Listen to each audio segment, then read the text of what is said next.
Welcome back, everybody. Odd lighting today. I let Leo pick the spot where I'll be filming, and obviously the camera's pointed towards the light, so I'm appearing a little bit darker. Doesn't matter, I'm not going to be on camera the whole time. I've got my Leafs hat, even though the Leafs are out of the playoffs, both at the time of recording this and the time this is going to be uploaded. I tried to get my hats in time for recording this between games 4 and 5 or 5 and 6. Didn't happen, but I'm still going to show my support for the team, even if they played terribly. All right, so you can tell by the title, Overrated Games. Why am I doing Overrated Games? Why do I want to cover something or make a video that might come off as too negative? 3 reasons why. The first is it's a good foil to doing underrated games. And the second reason, this ties into number 1, is people can learn a little bit more about my taste in games. What do I find underrated? What do I find overrated? Good. And I'm going to be able to give some recommendations even throughout this list. Just because I say a game is overrated doesn't mean it's bad. Let me get that out of the way. The third reason why I want to do this is because I can hopefully deliver my explanations in a clear and rational manner. Typically, when people talk about games that they don't like, it starts and ends with, oh, I didn't like it. Oh, well, it was bad. Oh, well, it just wasn't very good. But that doesn't help you learn anything about the game. If you're a fan of it and someone else is calling it bad, it doesn't encourage any kind of discussion. So my goal here is if I can elaborate on my points and I have good reasons for thinking these games are overrated, again, not necessarily bad, then hopefully we can have some good discussion in the comments. I'm going to be presenting these games from least popular to most popular, at least what I think are the least popular to most popular games. You know, games 7 and 8, I might have their orders reversed. It doesn't really matter. The general movement here from games 1 to 8 is that these are lesser known games, and then we're going to get into the more popular games. So when I get into the later games, you guys are really going to be wondering, wow, he thinks that game is overrated? Why? And these first games, maybe people have never even heard of them. So when I'm talking about overrated games and they're relatively unknown, well, what's the point? It depends. I'll get into that with the specific games. Hello. Now, where am I getting these ratings from, and how do I know what's popular and what isn't, what should be overrated and what shouldn't be overrated? I'm just going by what I've heard throughout the years as I've been playing games and looking into getting them. What I've heard from my friends, do they say more positive things about them, or are they quick to criticize a game? In this case, obviously, they're not criticizing these games enough. And online, I took quick looks at Metacritic, even though I'm not going to put a lot of weight on Metacritic ratings.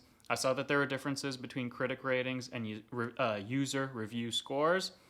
And on the Steam pages, especially for the PC exclusive games, these games are highly overrated. But that makes sense. I'm not making this video to combat Steam ratings. On Steam, typically you're going to have the people who want to play the game, who like the look of it, and more often than not, they're going to hit the mark with it, they're going to enjoy it. So I'm not surprised that Steam ratings give an overrated look to these games. I'm not going off of that, and again, I'm not necessarily going off of Metacritic, but you can take some look at Metacritic yourself and you can see, then compare it to what I'm saying. So game number 1 is I, Divine Cybermancy. This is a really janky game. Anyone who's a gamer, like, you know what janky means, and it fits this game to a T. I was recommended it just looking for games to grab at Steam sales, and over a couple of years, after I'd amassed a lot of the games that I really wanted, I started to look at some of the sleeper titles, some gems. This game has a lot of work put into it, but unfortunately, the execution didn't deliver a product that I enjoyed. Okay, why am I going after a game without a large fan base? There's not a large following. Like I said before, it's a niche game, and just the people on Steam like it. The thing is, I was recommended this game for too long, and I was told too many good things about it. When I played it, it had a really old feel to it, almost like an N64 FPS, where it just didn't feel that refined, or a really early PC FPS. Look, the creators did a lot as far as including a lot of things in the levels, such as different ways to play them. So you have some stealth in missions, you've got your run and gun play styles. That's all great. The problem is just that nothing is exceedingly fun. Let's take the guns, for example. There's a great variety of weapons that you can use in this game. Some of them aren't going to be available to you depending on your stats that you put in your character. For the most part, though, I think I was able to play with about half the weapons, and if I wanted to, I could have added more stats and unlocked more during my playstyle. I had the sniper rifle available, and that was good enough for me. Whenever I play an FPS, I like using sniper rifles. In this game, it felt pretty good. I liked the scope, and there were things that you could add, like different levels and perks that you could take to make sniping a little bit more effective. I did use the gun for most of the game. It's just that eventually it became tedious. The way that enemies function in this game is they spawn in waves. Now, again, here's another nice thing. I'm going to be flip-flopping between good and bad points about the game. For every good thing, there's a drawback. For every bad thing, there's a silver lining. So let me just finish my point about guns really quickly here. There's a nice variety of weapons, but they're not satisfying over a long period of time. Part of the reason is you're just forced to use them way too many with the spawns of enemies, the waves of enemies that attack you. Now, in the options, you do have a little slider that lets you either reduce the frequency of these enemies or increase the frequency. At a certain point in the game, I had to decrease it because I just wanted to rush through the game and finish it. I wanted it to be over. I couldn't play the game anymore. The writing is not for me. It takes place in a sci-fi world. The characters have pretty cool designs. Like, I'm going to show you guys some of them on screen here as you walk around one of the hub areas. They look cool. It's just the words coming out of their mouth are not particularly interesting to me. I couldn't get engrossed in the story at all. The levels themselves felt convoluted to me, even though a lot of them had different objectives, and some of them required different approaches to completing them. For example, there were terminals that you could go around and hack. There were different people that you could rescue or just talk to, and you had choices on, did you want to eliminate this target or did you want to try to work with them? That was great. Again, there's a lot of work put into this game. It just wasn't executed in a way that was the most fun to me. But I think people can enjoy this. These dingy graphics, I did not enjoy them. I didn't want to be in the levels any longer than I had to, but I think a lot of you are going to be able to play this game and feel like, oh yeah, this is a great atmosphere. Ooh, I love the dark mood that these graphics have and the lack of brightness in the levels. It just wasn't for me. It made every level more of a chore to be in. Later in the game, it starts to get a little bit brighter where you're outside, but by then, I had no love for the game. Now, there should be a lot of play styles available, and maybe a better player is going to be able to chime in here and say that, yes, there actually are a lot of play styles, from melee to different weapon styles. It's just that for me, when I looked at these boons and these benefits, and I started leveling up certain perks and abilities, I didn't get a lot out of them. So I'm not sure if it requires a lot of points to see your investment come to fruition. Maybe I shouldn't be trying to put 1 or 2 points here and there, and I have to do a more concentrated effort, like 5 points or 10 points. The other problem here with the upgrades is what the community preaches. Clearly, there is some right or wrong way to go about things, and when I took my complaints online one day, I was just met with a lot of sarcasm and a lot of quippy retorts, people telling me that, oh, you should have used your currency to upgrade your legs. Like, what are you doing? You're not upgrading your legs. You got to have more speed when you play the game. Clearly, using your legs and these leg upgrades is the most important way to play, according to most people. So it sucks that if you don't do that, you're going to feel like your character is weak, maybe taking too long to progress through the levels or whatever it is. I thought some of the other upgrades sounded better. That's why I wanted to use them. But no, as it turned out, according to most people, I was playing the game wrong. And I really hate when that's the case. For those of you who have played this game and who did enjoy it, does this game provide a gameplay experience that really can't be found anywhere else? Like, is it so unique that there's just no other game you can recommend to people if they want to have a similar experience? I'm interested to hear your answers, but for me, I would say play a game like Perfect Dark 64 instead. To me, that's one of the best FPS I've ever played. There's a lot of nostalgia going into that, but I just find you have a lot of variety in the weapon styles, in the gunplay, so you can use weapons that kind of sit on their own, like turrets. You can run and gun. You can use ranged weapons. Some of your ranged weapons can even be controlled remotely. It's amazing. And as far as the missions go in Perfect Dark, you have different objectives that either involve a little bit of stealth, maybe you're going to be accessing terminals, or meeting up with people in the levels. So to me, Well, it has a lot of great work put into it, and you can see that the developers clearly love what they're doing. It just missed way too many marks for me. And at the end of the day, if I'm not enjoying a game and it's a slog for me to try to get through, that's not a good thing. Game number 2 is Noida. So we're still on PC here. Now we're looking at a roguelike. More people have played this game than I. More people enjoy this game. My friends love this game, and it was on their recommendation that I got it. I wasn't quickly disappointed with it, but its challenges, the challenges that the game presents, led to a lot of frustration. I eventually beat it, but I did not have the best time with it. Starting out with Noida, I really did have a fun time. I thought that there was a lot to learn, a lot to explore. It was just a little bit too punishing at the beginning. You quickly find that as much as 100 HP looks really good, it can run out really quickly. Enemies do a lot of damage in this game. Enemies can be rather unpredictable, both in their movements and the attacks that they use.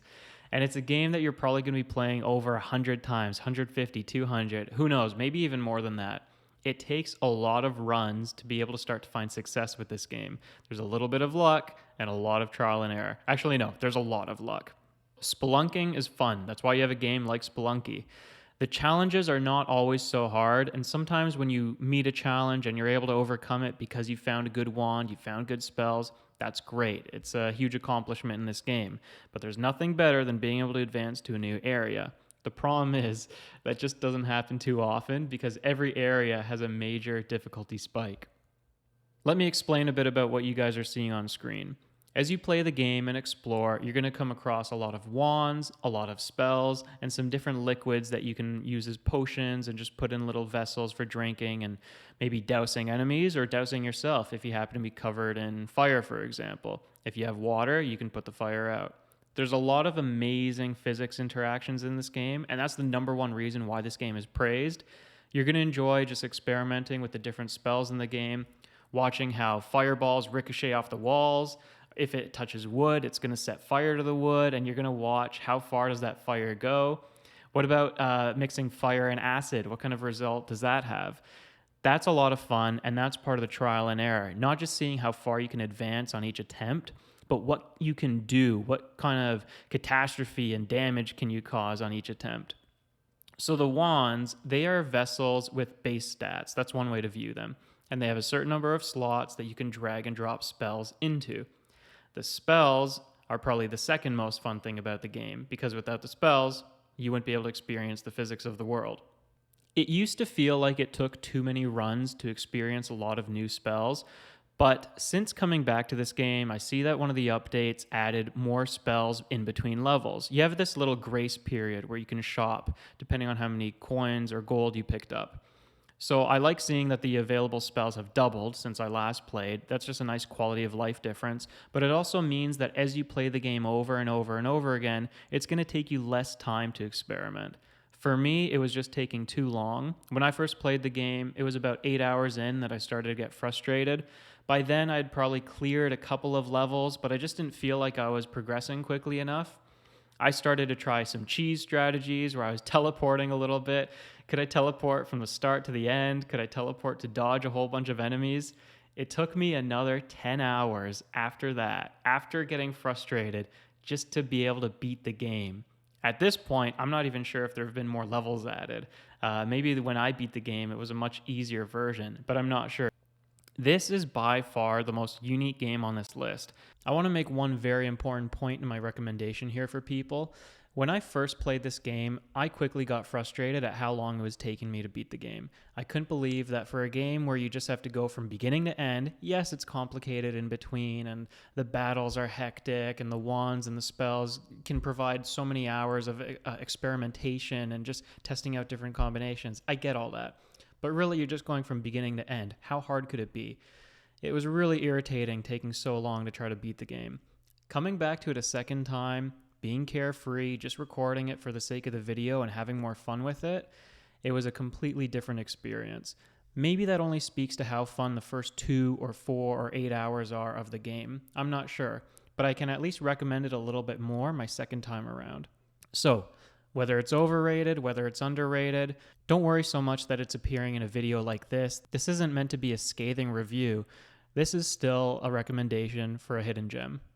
My only advice to people if you're going to go play this, do not get attached to your runs. Do not get too attached to your wands.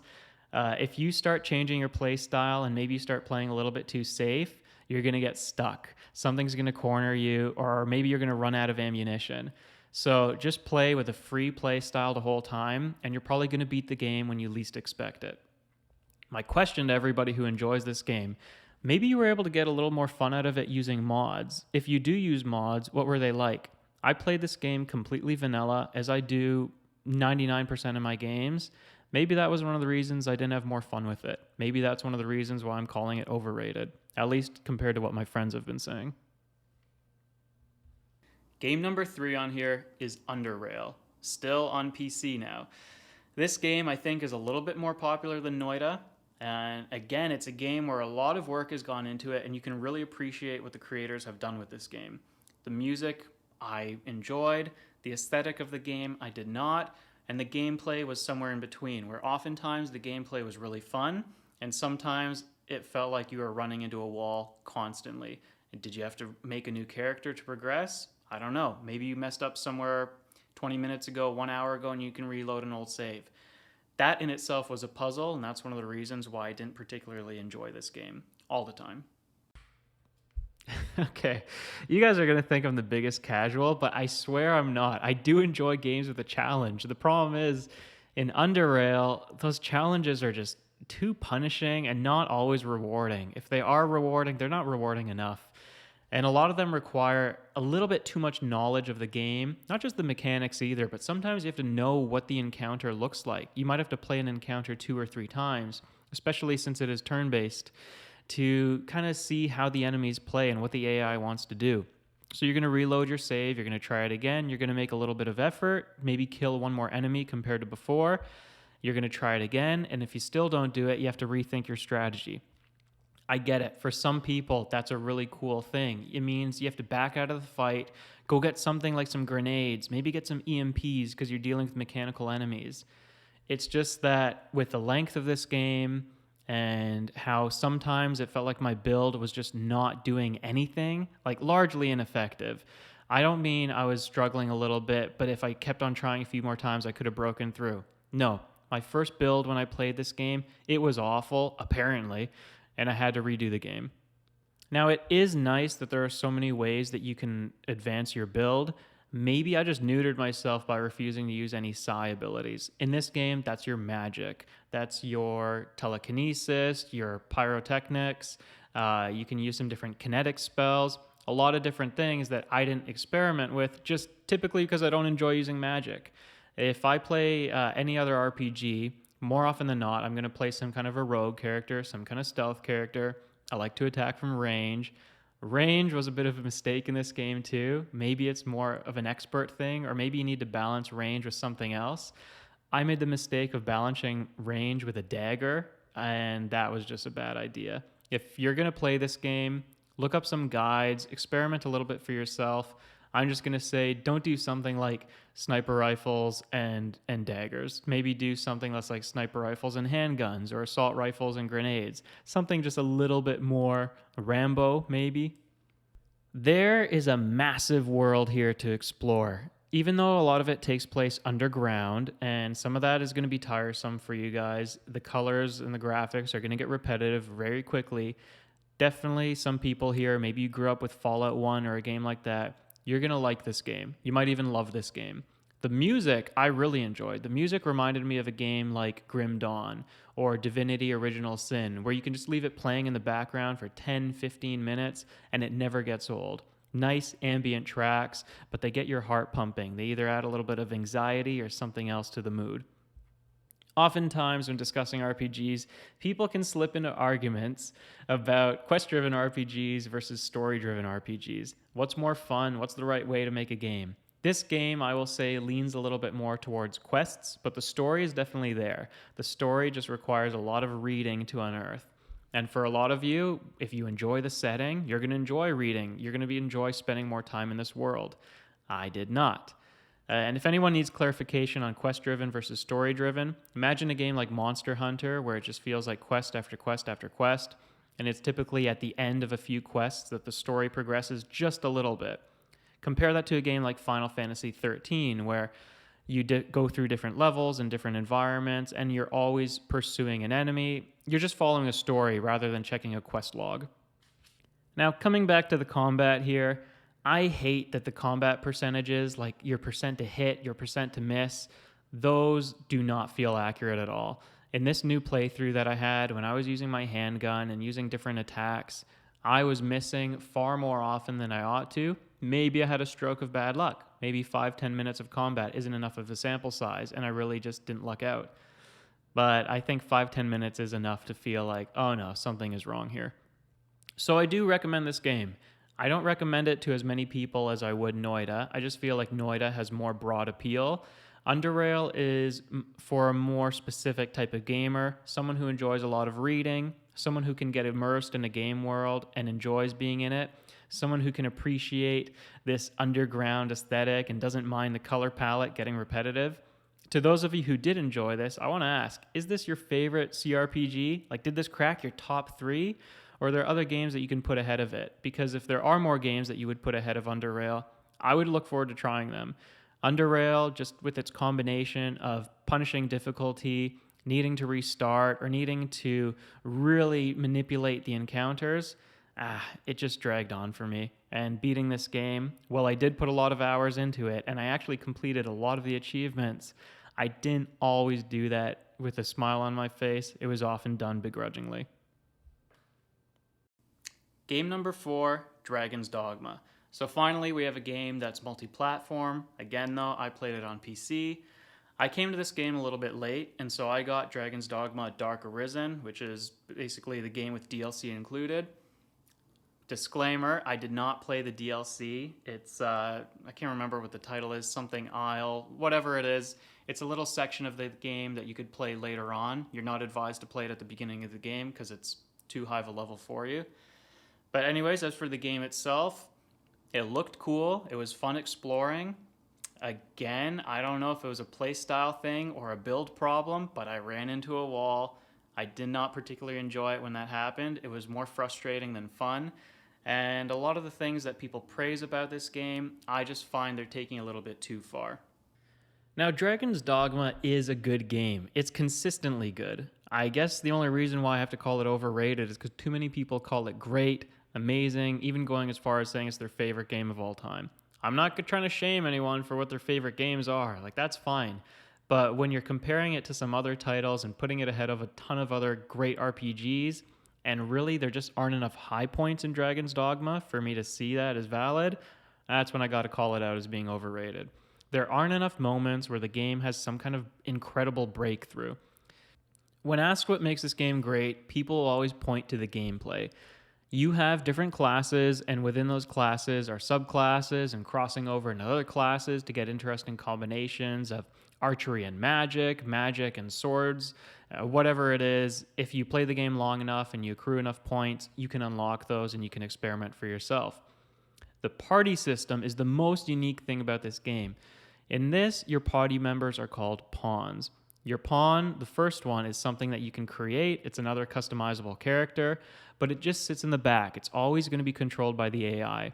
And then as you play the game, you can recruit in your party 2 more pawns created by other players. That is really unique. That adds a nice feeling, even if you're playing the game single player, that it's a shared world, a world that other people have explored, and you just want to catch up to them. You want to see what other people are into. You're going to be unlocking and using higher level pawns the more you play the game. My problem with the combat, and maybe this is all my fault because I just don't have good taste in combat styles, is again, I tried to use ranged primarily, and it was backed up by daggers. But what ended up happening in reality was the daggers provided a lot of crowd control skills, but the ranged attacks just did not have power. So I was using a lot of control on the enemies, and then I would try to back off or even use some ranged attacks, short range bow attacks, whatever. And they were just largely ineffective. Again, I keep running into this problem with different games that I play. I just don't think you're meant to play range in too many games. When other people talk about this game and they're praising this game, they are raving about the magic and the variety of spells available to you. Picture a black mage from Final Fantasy and now make it the most broken character in the game. Give it meteor, give it chaos abilities, give it stuff like tornado, and that is what you get in Dragon's Dogma. That is what you can do anyways if you want to go into this kind of sorcery build. I wish I had. Clearly I made a mistake. Maybe that's one of the reasons why to me this game is overrated, but I have other reasons that I got to talk about. The quests. First of all, I hate when a game has quests that can become locked. And the reason why I don't like it in this game, in some games it's okay, I get it.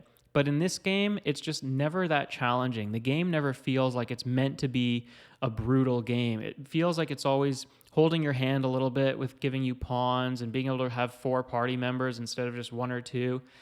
It just feels like it ought to be easy. So then when you send me to a couple different towns and I try my best to complete some quests, but it turns out that, whoops, I didn't do one in the first hour or 2 of the game, that irritates me. For those of you who enjoy exploring, you can definitely do that here. There are different things that you can harvest, different creatures that you can hunt for loot and combine that loot and craft with it. All that kind of stuff is here. But again, the way it's presented and the way it's executed is good, not great. If it does ever hit great, it's never incredible. Maybe one thing that's incredible, at least the first time you play, are these boss battles where the bosses are just these giant creatures and you get to climb on top of them. There's different ways to attack them. They have different weak points to explore. That's amazing the first time you experience it. Maybe it's even amazing the second and the third time. It's just you'll be encountering some of the enemies multiple times throughout the game. Sometimes you're going to be hunting them as parts of quests, and at that point, repetition sets in, and you wonder, could they have done anything a little bit different here? Maybe they could have had more variety in the bosses, more variety in the giant enemies that you encounter. I don't think that's going to be a big complaint for many people, and for me, I don't dock any points from the game because of it. It's just that when I think of ways that this game could have overachieved, that might be an example. So I'm trying to keep this short and sweet. Really, there aren't that many bad things I can say about this game. It's a good game, and I do recommend it. If you guys want a light, easy RPG experience, but you're still going to be able to put 20, 30, maybe even 40 hours into the game. I don't think I hit 40 hours. I think I capped out around 35 after 2 playthroughs. I have to ask, those of you who love this game, is Magic that much more fun? Did I just handicap myself by not using a Magic build? And should I have played the DLC? Is the DLC going to enhance people's experience that much? Game number 5, Tales of Berseria. And coming off of Zestiria, I was expecting really good things. People were saying Zestiria was awful. Berseria did everything to correct that experience and make it more fun. The characters were better. The story was better. I didn't really hear anything about the music or the visuals, but let's just say that they're largely the same. The story being better, I'm not necessarily sure. It was a little bit more complex at times, and it was a little bit darker, but that doesn't necessarily mean better. The characters themselves, hit or miss. I didn't think that Zestiria had bad characters. The main character at times could have been a little bit too naive. It was pretty juvenile, but not a child. And then Berseria, well, it's what you like. And I didn't like maybe half the cast of characters. I didn't dislike them. I just don't think that they were my favorite Tales characters ever. While I'm on the topic of characters, I would just like to say I'm so sick of having parties of 6 members in Tales games. Back when it was 8 characters, I loved that. I thought 8 was perfect, like Tales of Symphonia. Coming down to 6, and not only that, but seeing who's going to fill out your party on the box art or in promotional material or even in the trailer at the start of the game. I don't know why Tales characters can't be kept secret. Your party members can't be hidden until you unlock them in the game. But that's just a general Tales complaint. It doesn't dock any points from me rating Berseria here. There isn't too much that I have to add on to the story and to the characters. People love Berseria because of that, and they like those mature tones that I mentioned already. I didn't have any problems with them, really. I thought the writing was just fine. I thought Velvet, the main character, her motivations all made sense. Everything made sense. Everything was fine. For me, it was just the gameplay and different aspects of exploration that pulled this game down a little bit. I wanted to love the game. It started out amazingly, and I really did think, wow, this is probably going to be the best Tales game I've ever played. Sadly, that did not hold up. If only the gameplay and the levels could be structured as well as the storytelling. With the storytelling, you start out as Velvet and you're getting to know the family and you're getting to know the people in her starting town. And that's great. It helps you get a little bit closer with her and it helps you form these connections with some of the characters. The problem is in the first major dungeon. Actually, no, we won't even start with the first major dungeon. Let's just start with what I'll call the tutorial area, Velvet's Village. You get a taste that there's already going to be backtracking in this game. By the time you have to take Velvet from the town out to the coast for the third time, you're starting to notice a trend here, the start of the trend. This is just foreshadowing for the rest of the game. In the starting dungeon, which is this prison area, I don't want to spoil anything, but let me just say that you will be back here far too many times and you will be going from the start of the dungeon to the end. Sometimes they'll make you go to another corridor, another wing of the prison, but it's still just exploring the same place over and over and over again. And every time we had to come back here, the party and I just felt frustrated. I couldn't believe that this was the best that they could do with, at the time, the latest in the Tales series. Obviously now Arise is out, and I'm really looking forward to playing that because I do love the Tales series. But for Berseria and all the amazing things that I'd heard about it, really that they were going to be recycling, not just dungeon layouts, but recycling actual dungeons over and over. And there are story reasons for that, which I'm not going to get into. But from a gameplay perspective and from my experience, it was just not enjoyable. Thankfully, the combat in this game is good. We're not going the way of Final Fantasy. We're not going away from what made the series a success. Zestiria, I thought it took an experiment a little too far. Or it didn't go too far. I mean, it was still Tales combat, but it just wasn't that enjoyable with the, we'll say, the overwhelming attacks that should have felt really fun to use. In Berseria, they go back a little bit to something a little more traditional, and it's good. I'll stick with the Final Fantasy comparison here, just while I talk about the maps and the environments. Final Fantasy XIII, when I first started up that game, I loved the cutscene, I loved the opening cinematic, but then they plop you down in this map that is just a fancy corridor.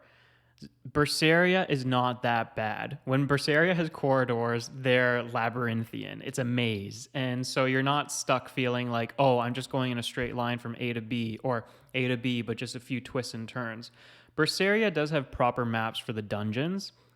Sometimes, though, actually, it's funny because when it comes to the puzzle solving, sometimes I don't think there's enough backtracking involved. So puzzles are a little bit too easy in Berseria.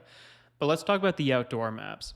The outdoor maps, those were really empty, and I couldn't believe that they didn't make improvements between Zestiria and Berseria there. For example, some of the biggest fields that you'll be trekking across. Yeah, they're wide, they're open, and they've got treasure chests tucked away in little corners and whatnot. But there isn't enough to really look at. There isn't enough to experience. I feel like at this point in the series, Berseria really should have started having more things like bushes, having unique fruit, for example. Maybe they can expand the cooking a little bit so that they can do more with the items in the game. Because right now we're walking 2 minutes, 3 minutes, 5 minutes across different maps, and the only things that we're picking up are still the same lemon gels and apple gels, and they're tucked in all the usual places. They need to do more with the assets on the maps, and they need to make the maps, the wide open ones, more interesting to explore. I have a rule here with these videos where if I haven't recorded it in the first 30 or 60 minutes of my gameplay footage, and it's not something that I can show you guys, it's probably best saved for you to experience for yourself so I don't spoil part of the experience. But I want to talk about it because I've heard this praised by other people who like Tales of Berseria. There comes a time in the game where you're going to get to captain a ship, and they implement a secondary gameplay, we'll say. It's like a mini game when you have this ship available. The problem is, it's just more AFK quests. If you guys watched my previous video when I talked about Final Fantasy Tactics on the DS, so Tactics Advance 2, I said that it was really cool when I was a young teen. I was playing this game, and you go to the different towns and the pubs, and you take these jobs where you can send characters out on these AFK missions.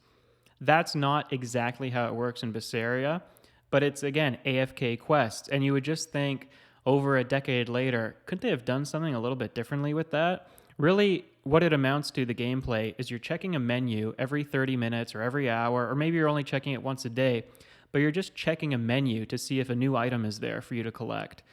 It's not enough for me. It's another thing in Berseria where they could have just executed it a little bit better. Unfortunately, I can't distill my feelings with Berseria into just a couple of adjectives for you guys, but this ship and the little mini game and my problem with the maps, they're all examples of just feeling a little bit underwhelmed by a game that I thought would be so good and that started out really strong, but just dropped the ball. Certain things, as far as the story progression or characters starting to get under my skin a little bit, the party being capped at 6, and then you play at least half the game with that full party. There just should have been a little bit more, especially after so many iterations of the same game. We've been playing Tales games for how long now? Couldn't they have done a little bit more with Berseria? But again, I'm really looking forward to Arise. I've heard great things, and just judging by what I've seen from gameplay, I think that's an example where it'll actually deliver. My question to everybody is, where does Berseria rank for you in the Tales series? I'll admit, there's a lot of Tales titles that I've yet to play, most notably the ones that are on PlayStation 2 and beyond. I will get to them eventually. Right now, Berseria, I think, sits comfortably at third place, but the gap between second and third is massive. So while I did enjoy the game, it should have been so much better. Game number 6 is Monster Hunter World. We're getting to the end there. Now we've got the big titles that lots of people have played. Monster Hunter World, I wish I could have liked this game a lot more. I ended up getting bored with it. I still played it, I still finished it, but once I was maybe halfway through, it was just a race to the end for me. A lot of friends like this. A lot of people wanted to play it with me. I unfortunately just took my time in getting to the game, so I maybe played it a year, 2 years later, and by then it was mostly a solo experience, and I do think that dampened my experience with the game. I couldn't enjoy everything as much on my own because it felt like a grind. If I had other people helping me, not even helping me, but just to experience the game with, I'm sure that would have made a bit of a difference at least. When I mentioned quest-driven versus story-driven RPGs earlier, quest-driven RPGs in particular, Monster Hunter World was the game that was on my mind. And that wouldn't be a problem. Like, typically I wouldn't have an issue with how the creators want to do their game. The problem is, this is a long game. It really drags out. And there are a ton of quests with just not a good enough story, even from the outset. If you want to present a cutscene that runs, God, I don't know, I think it was recording 20 or 30 minutes before I actually got to play. But part of that was character creation. Still, depending on how long you take creating your character, it's going to be a long time before you actually get to play the game. So you go through all of this, you do the cutscene, you do a little bit of a tutorial, and you end up in a really cool looking town. I mean, the visuals in this game, first let me just praise a few things. The visuals and the environments look amazing. This was the first game in a long time that I got to experience a world with so much life. It's overflowing with flora and fauna, and everywhere you look, there's something that you just want to hone in on and examine in a little bit closer detail. I'll get to why that ends up being a problem later on, though. Let's go back to the town, and let's go back to how there's a lack of story in the game. The story that's presented is objective driven. You're basically told you're here and there's a problem with the creatures that are appearing on this land. They're changing a lot of the ecosystem. A lot of the original creatures are getting stirred up and it's not good. We have to get to the bottom of this and find out what's going on. That's fine. The problem is as you keep on playing these quests over and over and you get 20 hours in and that's still the only reason why you're doing things, it gets old. Now, that wouldn't be a problem if I really enjoyed the gameplay. But I gotta say, the combat in this game, I think out of all the games that I'm reviewing here today, just because the praise and how many people played Monster Hunter, how much I wanted to join my friends in with their adventures, the fact that I did not enjoy combat in Monster Hunter is the most disappointing complaint across all of these games in this video. I understand that me saying I did not enjoy the combat is going to be really difficult for people to comprehend. I mean, people love the combat in these games. There's so many different weapons you can choose from, and every weapon means a different play style. But when I played the game, I don't think that was actually true. Yes, you can use ranged weapons. Yes, you can use weapons with certain gimmicks that go beyond just hitting with a sword and shooting a bow. And those are great. The problem is when you actually take them into battle and you actually try using them in your missions, when you put them into practice, they underwhelmed. They didn't deliver on what I thought they would. And that could be a case of just not giving them long enough to use. For example, if you think about a game, it's like Why am I complaining about something at level 1 when I don't have all these things unlocked yet? The class really doesn't open up until you're level 50 or level 99. That's just a general RPG example for you guys to try to understand what I'm saying here. Maybe I didn't get to the point where different weapons felt great. Well, let's just focus on a few of them. I've been thinking about how best to articulate my complaint with melee weapons in this game for a long time, because I don't want to just explain myself and then have people listening go, well, that's not true. I mean, that's not what happens in Monster Hunter. Hear me out, and if you guys disagree, I have no problem with that, but this is what I felt when I played the game. Melee weapons as a whole were sluggish, and they often felt like they were missing hitboxes, they were locking you into punishing combos, and you just ended up either whiffing a lot of attacks or not hitting where you were aiming necessarily. I know a lot of that sounds like a skill issue on my part, and maybe part of that is true because this is my first Monster Hunter. I haven't put a lot of time into it. But look, I'm coming from games like Dark Souls, I'm coming from some other action games like The Witcher, and I'm used to weapons feeling a certain way. Maybe that's what it is, but I'm trying to view this objectively, and I just feel like the combination of hitboxes and lag and swing speed and all of that combined make Monster Hunter's melee weapons just not feel that good. The ranged weapons, and the reason why I didn't stick with those was mostly a damage thing. I just didn't feel like I was killing enemies quickly enough, although I like the freedom of being able to look around the environment with ranged weapons. And the cool thing about Monster Hunter is there are a lot of ways that you can incorporate the environment, parts of the environment, into your combat. So for example, you might have some hooks that you can grapple onto and swing to the other side of the enemy. You might be able to drop down on an enemy or shoot something and cause like a tree branch to tumble down, knock it on the head. There's a lot of interesting stuff. I just feel like maybe damage could be tweaked a little bit. So some of those environmental attacks could be a little more damaging against the enemy. Oftentimes it felt like these battles dragged on and on and on. And if anyone knows Monster Hunter, at some point when the enemy gets weak, it just limps away and you have to chase it to another area. Look, maybe for me, short and sweet is the way to go.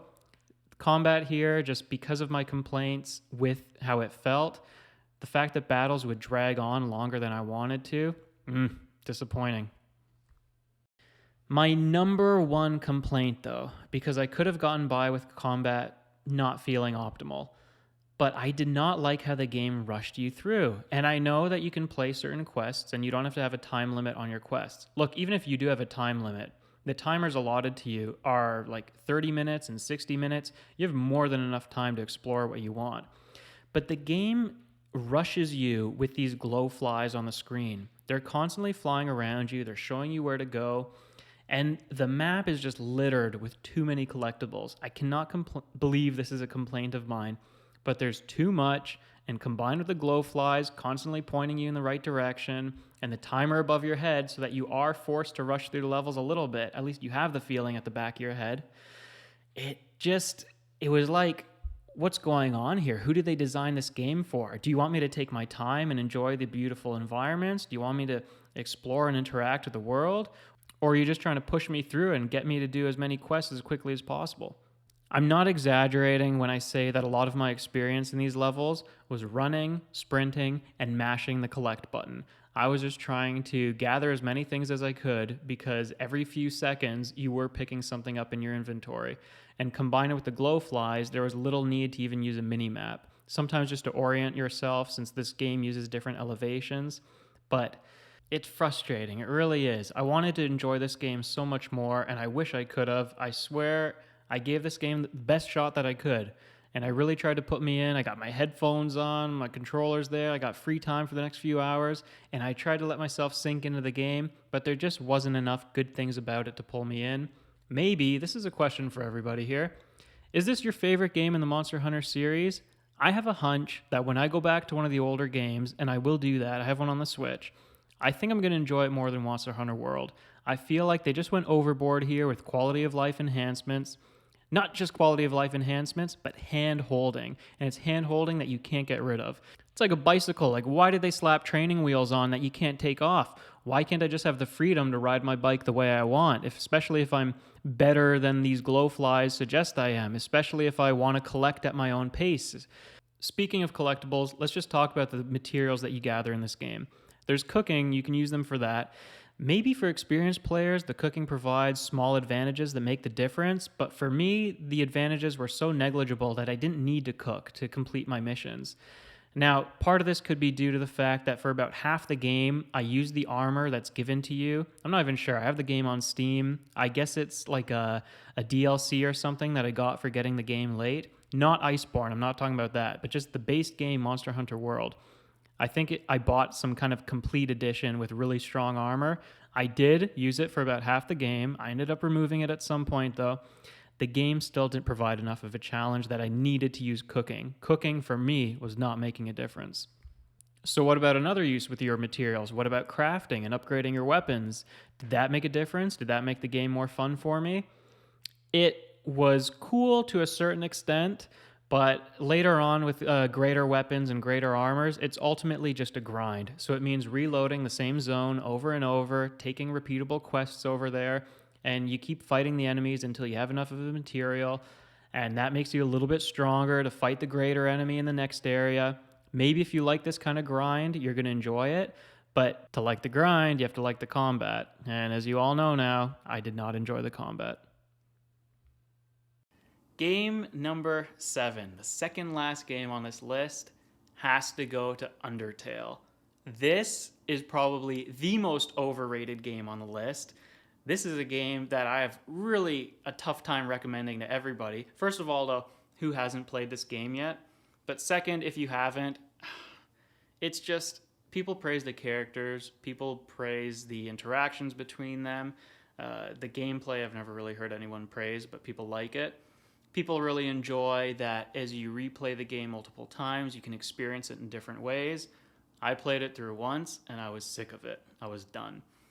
The combat, if you choose to engage in a lot of combat, it's kind of like a bullet hell game, so not my favorite, but it wasn't always that bad. It just underwhelmed me when I thought I was playing an RPG, which is what a lot of people talked it up as. Oh, it's like Earthbound. Oh, it's such a great project done by one guy. And you have to give Toby Fox credit because he did do an amazing job as one person. The game just missed the mark with me. I could not connect with it. I'll keep this short and sweet since so many people have played Undertale, and even if you haven't, so many people have talked this game to death online. You can find tons of videos praising it, hating on it. I'm going to try to be somewhere in the middle, and I'm just going to be honest with you guys. I found it really repetitive. The visuals were unappealing to me, and I get it because it's one person and he worked with the skills that he had. He could only do so much, right? This is basically the extent of Toby Fox's art, at least at the time. So the visuals did nothing for me. The overworld puzzles, sometimes they were just a little too frustrating. Like, there were interesting things. For example, there's one puzzle where you have to view it with a different perspective. You have to realize that the rooms are rotating every time you advance. That's cool, but solving the puzzle only amounted to pressing a switch, and then you could go through the next door. So there's good and bad in those. The characters, oh boy.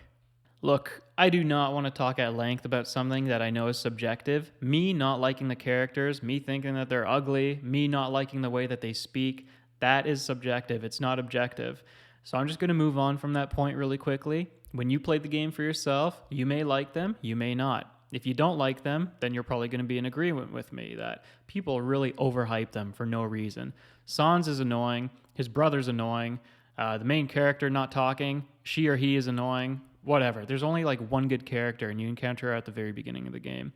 The main antagonist, I don't want to get too much into him, but the stupid flower, he's annoying. It's just a bunch of annoying characters. And the story that all of these characters are cut up in, it has its moments where it's mature. It has its moments where it's just meant for fun. I would say the majority of the story and the interactions are fun, but because I didn't like the characters, I wasn't necessarily enjoying them. I just wanted to move on to the next screen and see what the next section of gameplay would be like. The story itself was forgettable. A lot of people, because they've spent so much time with this game, hearing that may be like an insult. But again, I played the game through once. I got to the end of one ending, and it was, like I said, ultimately forgettable. Now, enough bashing. Let me highlight the one good thing about this game. The one thing that I really enjoyed, which you don't even need to play the game to appreciate, and that's the music. Toby Fox created a fantastic soundtrack for this game. The songs will stick with you. Just hearing them for 10 seconds, you feel like you're listening to something memorable, something nostalgic, and they're songs that you're going to want to go back to and listen to again. You can find them all on YouTube. You can find a lot of amazing fan remixes, taking the songs and making them electronic, which I enjoyed before even the game even came out. Now, I have no intention of ever replaying Undertale. I know that there are different ways I can play the game and different endings I can see. It just didn't do enough for me. If I want to enjoy the good parts, I'll just go on YouTube like I said. I'll listen to the music again. This game is easily the most overrated game on my list. It's my second least favorite to play after I. I was just that frustrating to play. With Undertale and who might enjoy this game, oh man, I don't know. I don't want to sound condescending, but maybe if you like cartoons for kids, cartoons for teens, you like that kind of quirky, zany humor, it's got a little bit of that. If you don't mind characters that just have outrageous designs, you might enjoy them a little bit. The gameplay is not so much of the game. I mean, God, the gameplay itself, as far as the battles go and that little bullet hell section that I talked about, it can't be more than 20% of the game. So go ahead, play Undertale for yourself. The only way if you're going to know if you like it or not is by experiencing it for yourself. And if you like it, great. I think you're going to get multiple playthroughs out of it because you're going to want to see everything that the game has to offer. Finally, the last game on this list. I wish I could have enjoyed this game a lot more than I did. Super Mario Odyssey. I was looking forward to this game when I got a Switch. I knew that I wanted to play Breath of the Wild. I probably wanted to play Super Mario Odyssey and Mario Maker. And when I eventually got my hands on those games, I was trying to dive into each of them. But Super Mario Odyssey was the game that just couldn't really stick with me. I played it for an hour or two my first night, and I was just left wanting a lot more and expecting a lot more. Now, was I presumptuous in thinking that since this is going to be the first Mario game on the Switch, the first 3D Mario game, and with all the advertising that went into it, and we were seeing Mario in a cityscape, I could have expected a little bit more as far as story goes.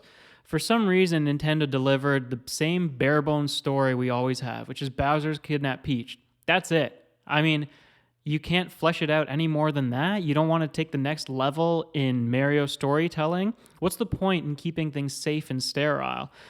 You might argue that maybe Nintendo's doing that just because Mario's always been about the gameplay. Mario doesn't need a story because the worlds and just playing the different levels and doing the collecting, that's all you need. That's all that's fun. And it is so fun that it instantly garners a 9 out of 10 or a 10 out of 10.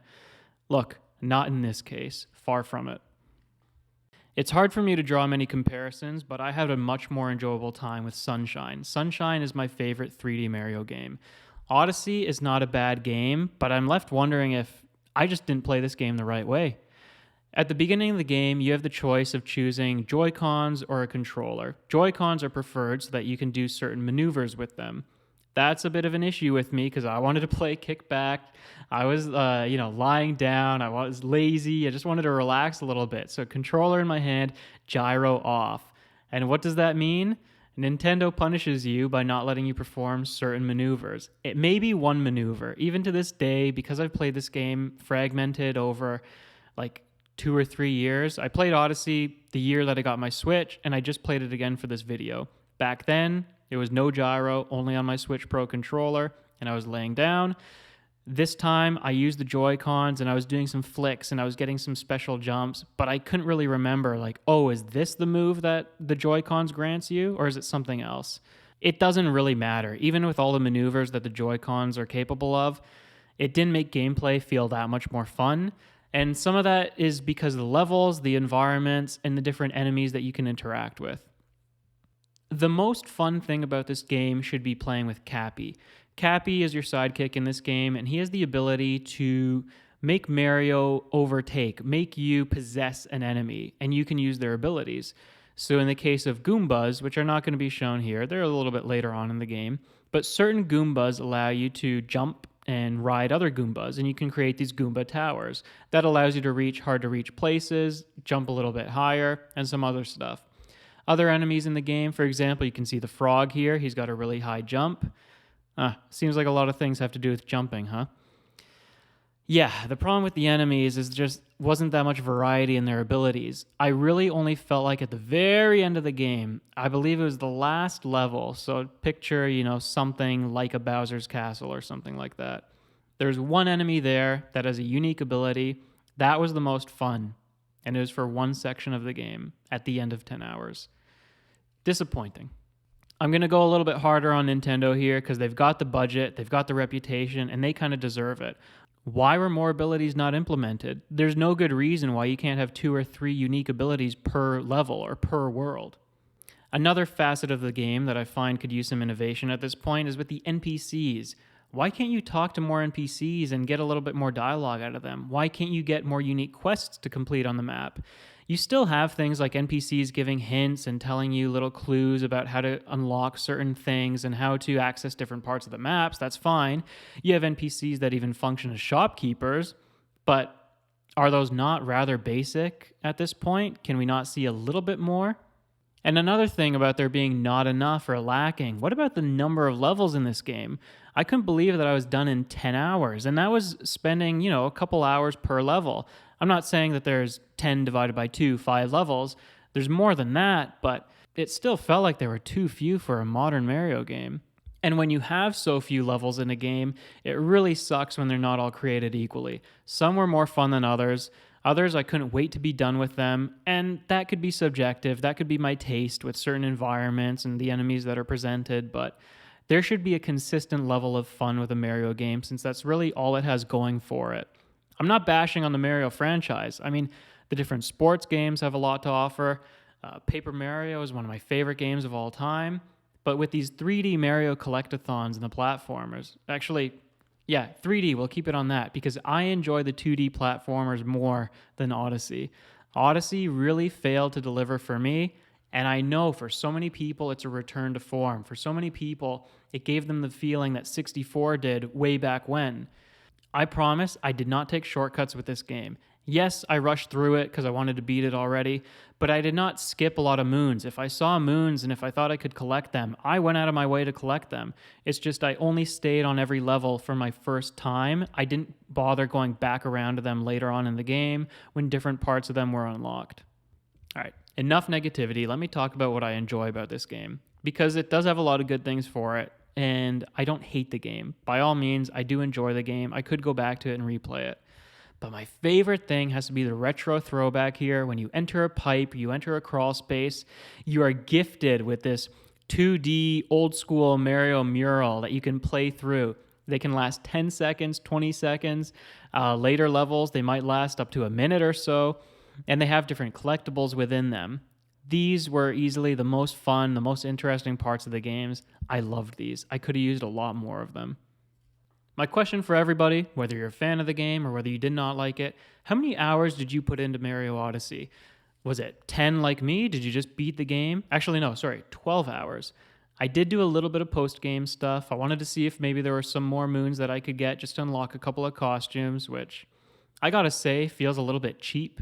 I mean, all the effort you go into collecting these moons, and really you're just going for cosmetics. You're not unlocking more parts of the game, or maybe unlocking more mechanics, or I don't know. They're just, again, it feels like Nintendo did not innovate enough with the game. So, how many hours did you put in? Did you enjoy the game more than me? Like I said, I still recommend the game to people, but maybe this is one you want to try at a friend's place before committing the money to buying it. So that's all the games, guys. I definitely have more, and I can do another video on overrated games in the future. I would like to go back to do more underrated games before that happens, though. I hope you were all able to appreciate that I wasn't just bashing these games without remorse. I tried to give recommendations where I could. I tried to point out the things that the games did well when I thought they did something well.